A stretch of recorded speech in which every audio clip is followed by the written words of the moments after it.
Hi, I'm Gary Younge. And I'm Nadine White. Every week, we talk about stories in the news that are overreported and the ones that go completely under the radar and aren't talked about enough.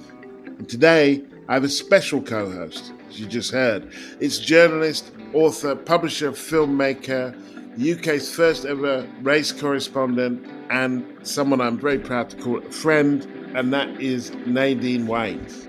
This is Over the Top, Under the Radar, and this episode is brought to you by Power to Change. So, Nadine, how you been? I've been good, Gary. Happy to be back. Really? Happy to be back. Yeah. Well, it's good to see you. You been up to anything interesting this week? Yeah, actually, it's been an eventful week. I was saying to a friend earlier, time's flying. Can't believe sometimes that we're coming up to the middle of 2025, but we move.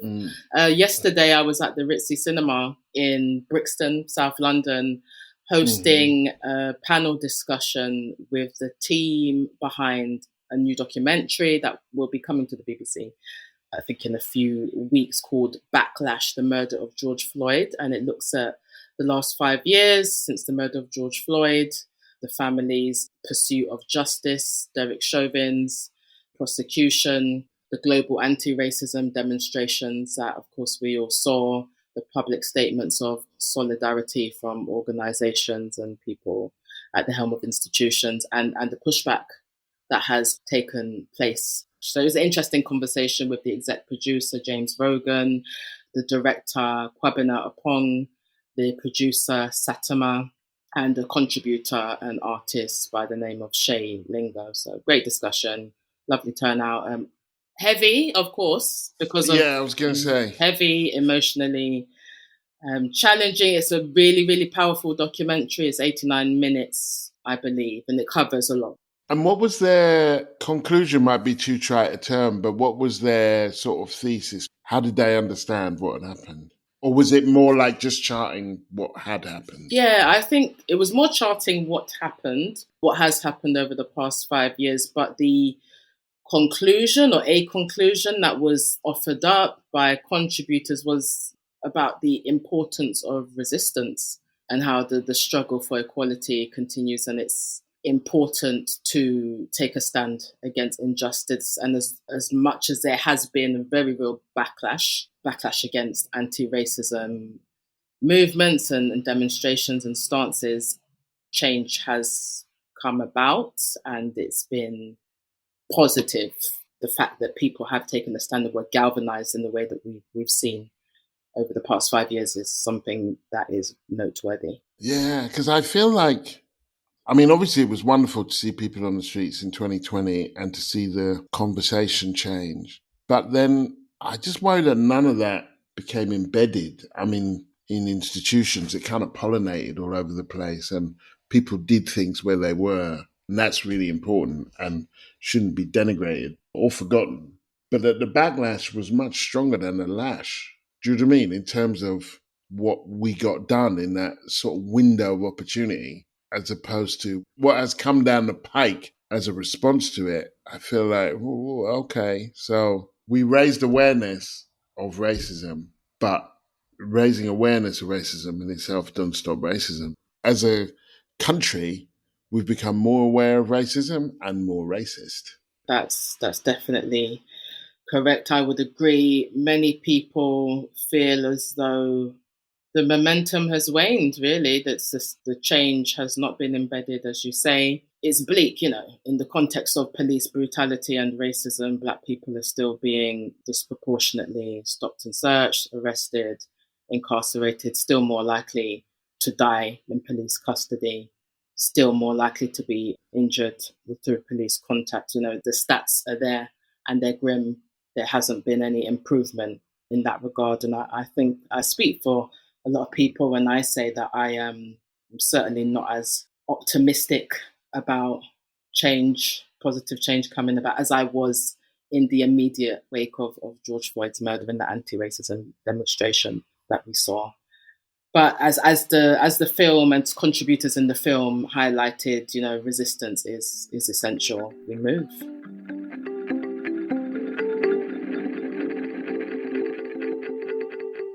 Over on Blue Sky, My Society wrote to say, massive thanks to Over Under Pod for this in-depth and insightful segment on our Who Funds Them project.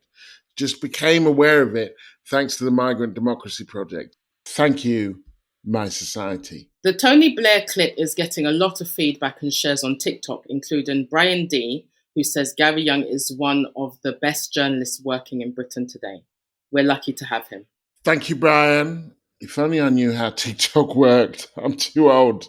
But obviously I'm glad it's doing well there. You can find us all over socials, be it Blue Sky, Instagram, TikTok, YouTube, Facebook, or X at over_under_pod_.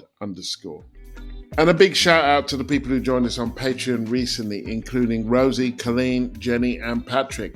We have 490 Patreon subscribers, of whom 456 are fully fledged paying Patreon supporters. So thank you. The team make this podcast because they believe there's an audience out there of people just like us, people like you, who are being failed by the so-called mainstream media. That audience consists of people who are comfortable with unashamedly progressive perspectives and a sense of humour and irony.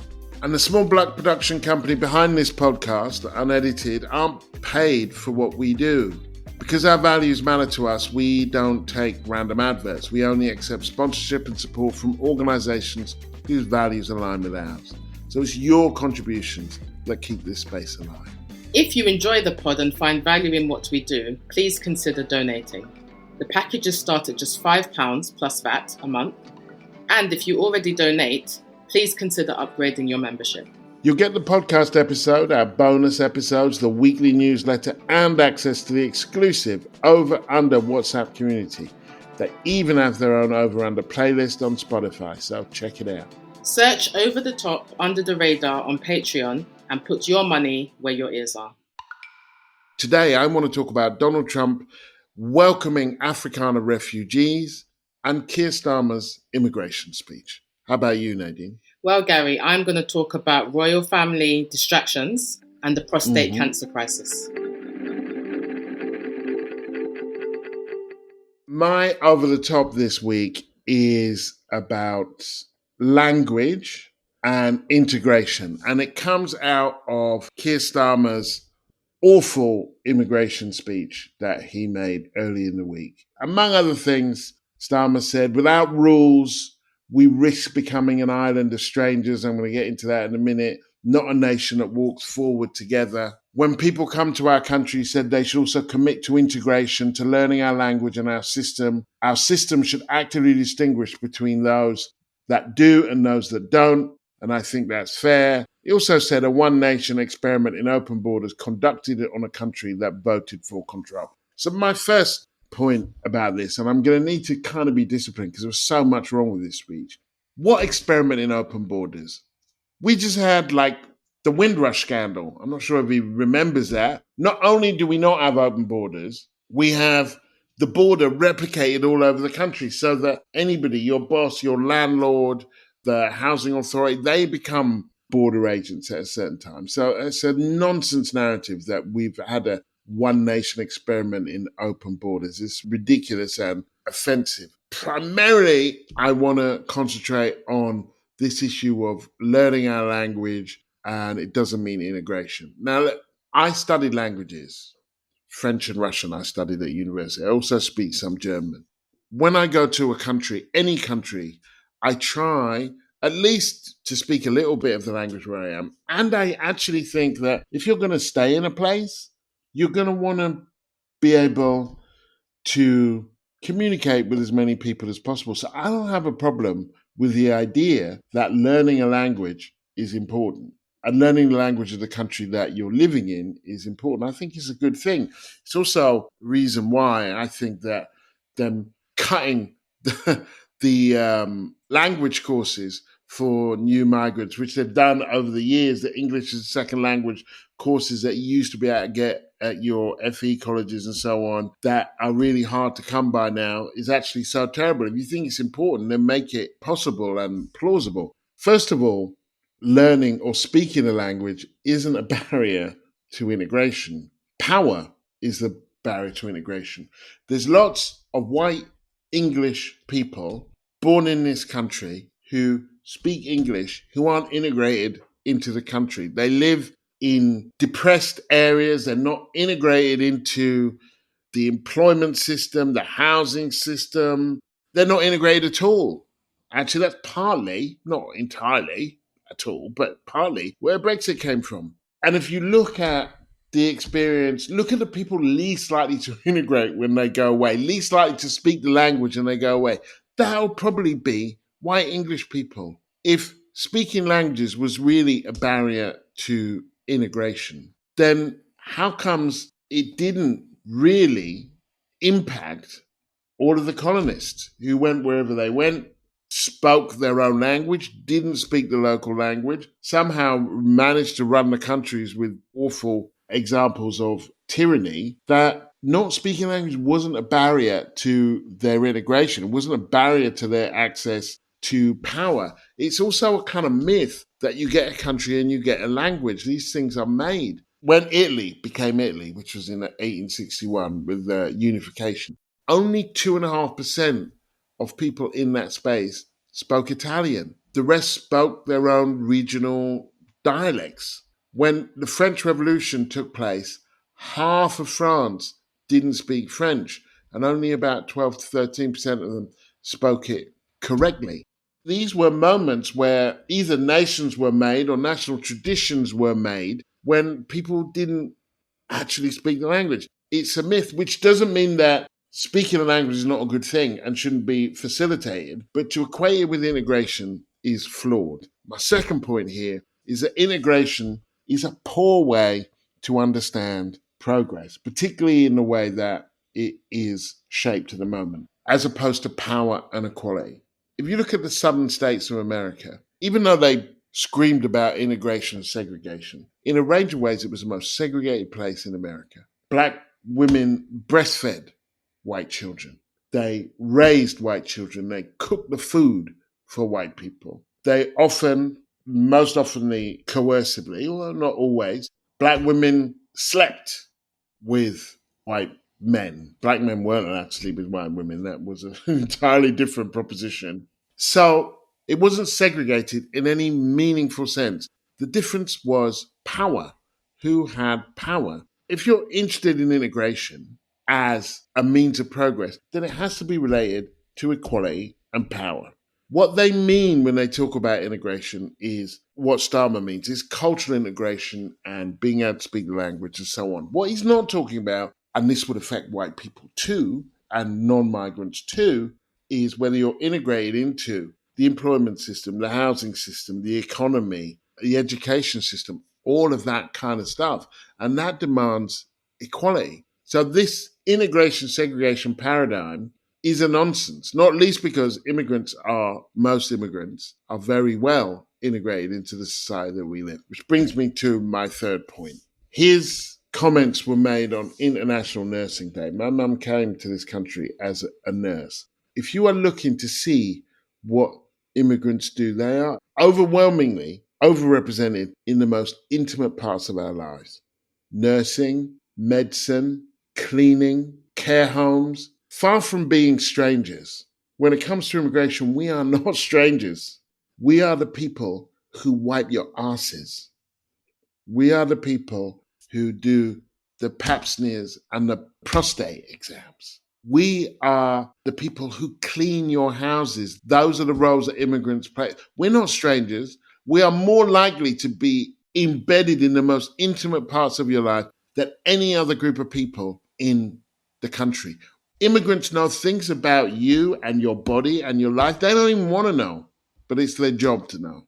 So drop the notion taken out of Enoch Powell's speech, which could not have been an accident. Powell, in his Rivers of Blood speech, says that people may find themselves strangers in their own country. Whatever else we are not strangers. It was a despicable speech, I thought, that set us back, that actually isn't going to do anything for Labour's fortunes, because the reason that Labour did badly, as most of the councillors who lost will tell you, was because of welfare cuts and a range of things. That none of this stuff about immigrants is going to do anything to improve the lot of local people in this country. It was a disgrace. It was a moral disgrace, but it was also politically an own goal.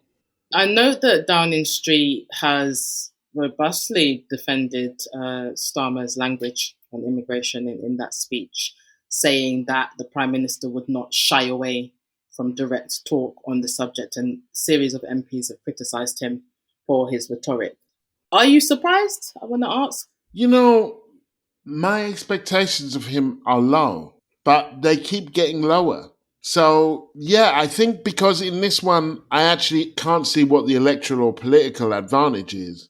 It just feels gratuitous. I don't want to say I'm surprised, like I expected him to be great. I've never been a fan. But, yeah, the depths he keeps plumbing. Yeah. Were you surprised? I'm surprised that the language that he used in the speech and its alignment with Enoch Powell's Rivers of Blood speech, that took me aback a bit. And I guess that's what I'm talking about, really. Did I expect him to give a good speech on immigration? No, not really. But I didn't expect it to be that bad. And this is the other thing that kind of does my head in. In this country, Liberals avoid a rational, meaningful conversation about immigration and the nation's need. A nation that is aging, where there's a labour shortage right now, where there's a skills shortage. They've avoided any mature conversation about immigration for years. Then comes a Brexit vote. They get spanked as a result of not having had that conversation. So immigration becomes the Trojan horse by which Brexit happens. And what do they learn from that? Apparently nothing. And this is the guy, Keir Starmer, who was all about the second referendum, who was all about the kind of horrors of Brexit. The second referendum embrace, by the way, being one of the key reasons why Labour went down in flames in 2019 in the way that they did, even though even in 2019, they got a whole lot more votes than he ever got. And that here they are again on that violent, just playing those old tunes, playing Dixie. It didn't serve them well then. It's not going to serve them well now. And it feels to me like that area of the political spectrum is pretty crowded. You got the Tories and you got Reform already there. And they're all competing to see who can be the most racist. And then you got he's like a mini-me running up behind him. Like, I can do that. Just because you can don't mean you should. Right. It's appalling. And this flies in the face of the government's latest announcement on what it purports to be doing around race equality. They announced a race equality engagement group back in March, a group that's been put together, is being put together to apparently break down barriers to racial equality. So I understand that the group's going to be chaired by Baroness Doreen Lawrence, who will lead partnerships with community stakeholders and partners. The other members of the group haven't been announced yet that I've seen, but the remit of the group and what the members of the group will do is work with equalities ministers to better understand people's lived experience, people from minoritized communities, their experience, and make sure it's represented in the government's 5 missions. So you have this announcement that came not too long ago, and then this speech that is clearly punching down on people from these communities. Make it make sense. My over is what I call royal family distractions amid a national crisis. So while the country teeters on the edge, people are going without food, migrant communities, minoritized communities are being scapegoated in inflammatory political speeches. The headlines, many of the headlines, too many, are obsessing over Prince Harry's latest BBC interview, whether his popularity has dipped along with his wife Meghan, and the supposed rarity of Prince William's latest title, and Zara Tindall's genes. I have a few key points. One, it speaks to misplaced priorities. In the same week that the PM describes Britain as an island of strangers and job losses continue to spike, unemployment soaring, some of the media's headlines have been too fixated on royal gossip. I understand that there are many people in this country and around the world who, for some reason, are interested in the royal family. I don't count myself as being one of them. But there's a lot. Have you ever been interested? No, never. It's just not been something that I uphold as a priority. But a lot of people in my generation have the same view versus, the older generations who have this interest and deference towards the royal family. I mean, I feel like if they were, I object to them in principle. Do you know what I mean? I think it illustrates much that is wrong with this country, that you're born into a job, it's mental.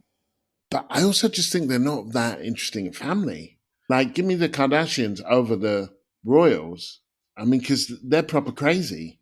It's like, interested in what? They're just quite boring toffs, really. Anyway, so. Yeah, no facts. I hear you. I think that for some people, there's an air of mystique, I guess, around the royal family. These stories about them are fed to press in cycles, and often conveniently when real-world scrutiny on government policy intensifies. I just think, as far as the polls showing falling favourability in the context of Harry and Meghan, and there's been a fixation on them as a couple for years, as we know, the deeper truth is that people are tuning out not just from royals or individuals within the royal family, but systems of power overall. Trust in government's low, trust in media's low, trust in policing is low, while there's a misplaced focus, in my opinion, on members of the royal family in the news. Almost 1.1 million children in the UK are finding themselves, as we speak, without access to basic hygiene necessities. According to a report by the charity In Kind Direct, the number of children in poverty overall in the UK has reached its highest level since comparative records began in 2002, and that's according to the government's own stats, a matter that hasn't featured prominently in the news as much as Prince Harry's, issues with his dad. Teachers are decrying a rise in misogyny. Racism is on the rise also. There's a lot going on. Reform UK's political ascension is distressing. I just feel like these are some of the issues, and there are many, many more that could do with being reported on.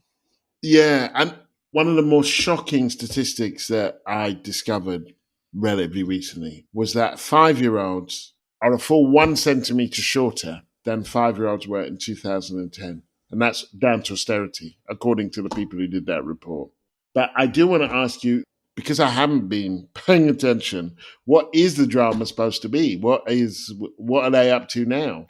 Well, Harry gave an interview to the BBC on the 2nd of May, and he told the BBC that Charles will not speak to him, and he doesn't know how much longer his father has, because as we know, the King has been struggling in terms of his health for a while now and receiving treatment. So those were the top lines from that BBC interview. So there's just been a lot of focus on that. A poll was run recently that found that after that interview, Prince Harry's popularity dipped even further, along with his wife Meghan's popularity.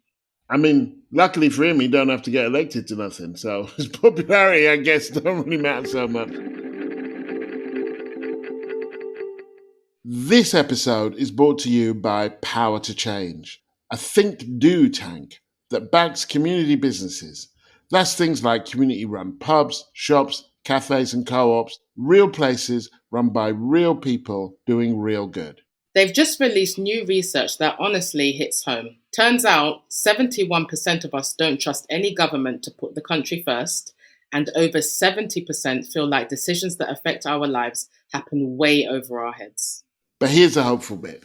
People who are part of local groups, from book clubs to community businesses, are way more likely to trust democracy. Not because they're naive, but because they're actually involved in making things better. Power to Change is showing that politics doesn't have to be top-down.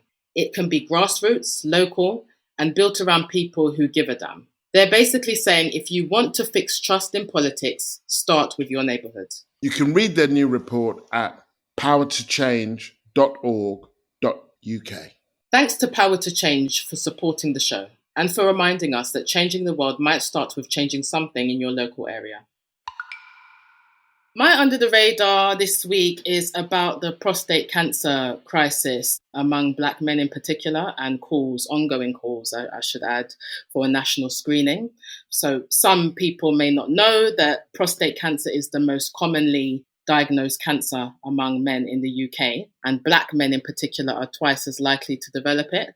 Yet there is still no national screening program, and this is costing lives and needs to be changed. So a few key points that I wanted to talk through today. One, the stats are startling. 1 in 4 Black men will develop prostate cancer in their lifetime compared to 1 in 8 white men.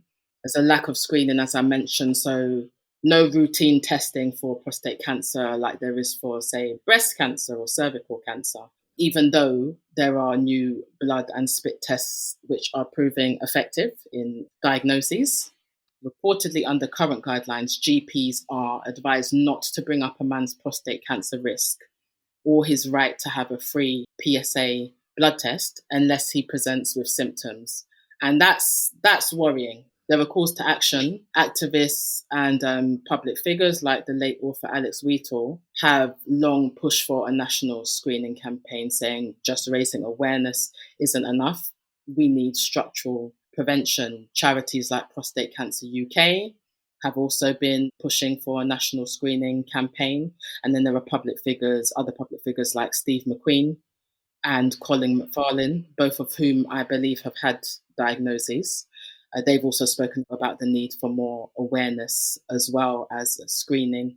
So this is an ongoing issue, and it speaks to, of course, health inequality that's at the heart of this issue.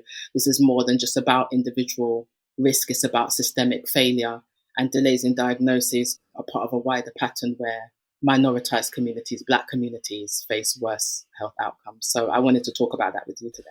Yeah, well, yeah, and Steve McQueen did do a video which I think is generally available, and if it is, we'll put it in the newsletter so that those of us who get the newsletter can spread it far and wide if you can, and it includes, Idris Elba and others speaking directly, because I think Steve's dad had prostate cancer, and that's how he was alerted to the urgency of it. He's quite evangelical about it. And there is some stuff here just about men and doctors, and I'm pretty guilty of this, that kind of, I just don't want to go to the doctor, Why? What is it that's off-putting?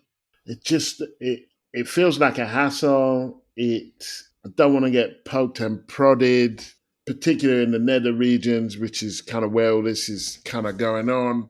There is this reluctance, which is not racial. I think it's kind of general. Men are less likely to go. I think this might be nonsense, but my reasoning is that women's bodies are a bit more complicated anyway. And there's pregnancy and there's menopause, and there's probably more reasons why women might have to go to the doctor. That might be nonsense. There's probably some machismo in there, but me, it feels a bit more like laziness. But either way, I do go. I do go because, probably not as often as I should, and probably not as early as I should. But I was diagnosed with a heart condition 2 years ago, and that brought it all into focus. And, I've been getting all of my money's worth from the NHS over the last 2 years. And that's focused my mind on, so I have to go for, you get these tablets. The tablets are for your heart, but they may dig with your liver. So then they have to test your blood. And then I just say, can you do, while you're in there, could you do the prostate blood test as well? And that was as a result of significant prompting. I'm glad that you have gone to the doctor, and, I'm glad that we're having this conversation on this platform, because I think that having conversations openly and honestly about these sort of topics helps to normalize, things like going to the doctor and having dialogue about important issues to do with health. We, collectively can't just say Black Lives Matter when it comes to an openly political matter. It has to mean something in our personal lives. as well. And as I say, I'm glad we're having this conversation on this platform and raising awareness through having this discussion. And it's not just a niche issue. As we know, it's life or death for thousands of men. So if you're listening to this and in whatever capacity you have black men, particularly over the age of 50 in your life, then just make it your project for the week to irritate them to the doctor, to just keep on at them. Absolutely. Just for a week. Just do it every day. Have you done that yet? Have you done that yet? And just see if you can't make that kind of difference in your life. Absolutely. And don't worry about being called a nag for those who make it your project to irritate, because at the end of the day, it's for the greater good. It's something positive. My under the radar, I want to talk about some refugees who are coming to America. This is a crazy story that makes a bunch of things very, very clear to me. Not that they weren't clear before, but how much clearer can it get? Which is that America, Trump's America, has welcomed just one group of refugees. The whole MAGA project is the country's full. We don't want these people. They are terrible.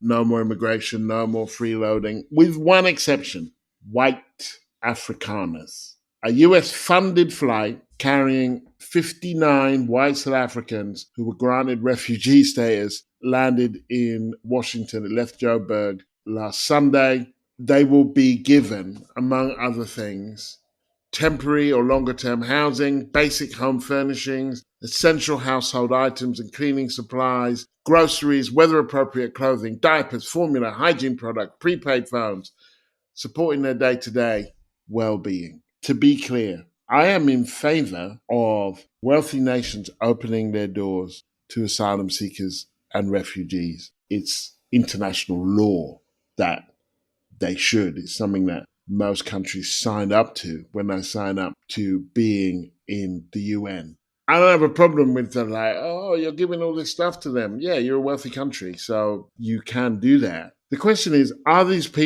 people running from? White South Africans make up 7% of the population. They own farmland that covers about half the country. How did they get that farmland? Well, obviously, they stole it. They stole it and they kept it thanks to apartheid. And since 1994, when they had to suffer the indignity of living under non-racial democracy, they have seen some of their privileges, not many of them. That's the 70% own half of the country now. That's more than 30 years after Mandela was elected. So they have not been doing bad. So are these people really, struggling? Not particularly, no. Donald Trump has called them victims of genocide. There is, we can all think of another genocide that's actually taking place that he's actually kind of supporting and arming, but this isn't one. He said farmers are being killed. He said, actually, you're more likely to be killed on a farm if you're black than if you're white.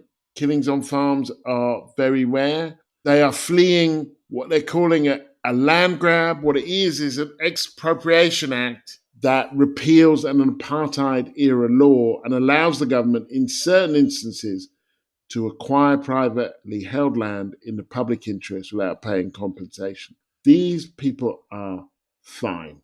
They are not doing bad. They they have less rights and less power than they did under a racist apartheid state. This tells you quite a lot, I think. First of all, it tells you, or it indicates, the degree to which, I know people say, well, when you talk about immigration, we're not talking about race. Yeah, well, okay, you can say that. As I mentioned in a previous show, the research into how Windrush happened showed that every immigration law that was passed in Britain since the 60s has been designed in part or in whole to keep black and brown people out, first of all. So it doesn't mean that you are necessarily talking about that, but that is generally where we end up. And here we see in America, it's not racist to talk about immigration. Okay, well, what immigrants do you like? White people from South Africa, and not just white people from South Africa, white people who were the vanguard of apartheid. One person who was leaving said, no white person in their right mind would stay in this country. South Africa is finished. Is that true? Or is your South Africa kind of transitioning all too slowly, insufficiently, to something that is fairer? The second thing is we've got to talk about what I would call the white diaspora. We talk a lot about the black diaspora, but we're in this moment where the white diaspora is really mobilizing. You got fascists as a mainstream ideology in Europe.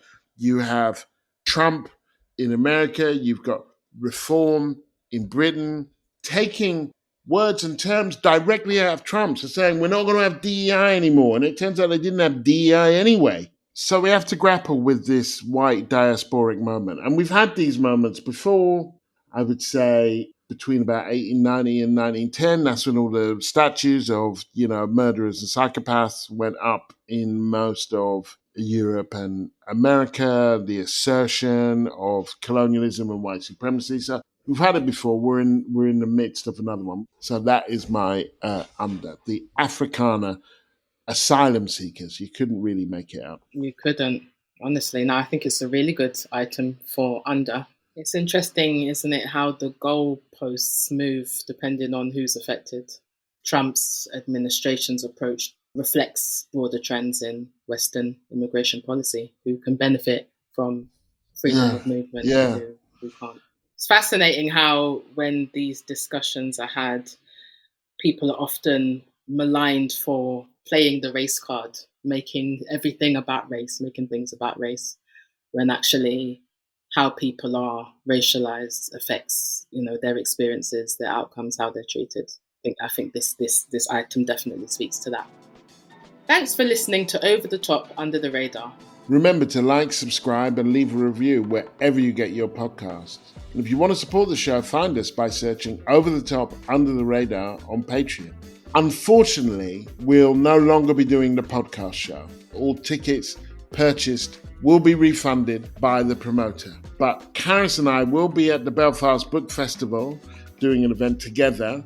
And we will also individually be at Glastonbury in June. And we'll link to the book festival in the newsletter and maybe to Glastonbury, although if you don't have a ticket, then you can't go. Sorry. So we won't be doing a podcast show, but there will be another couple of events. You can sign up to the newsletter at overunderpod.com and connect with us on socials at over_under_pod_. Thanks for joining us and to Power to Change for sponsoring this episode. Next week, you'll be able to hear myself and Diane Abbott in conversation at an event for Stand Up to Racism.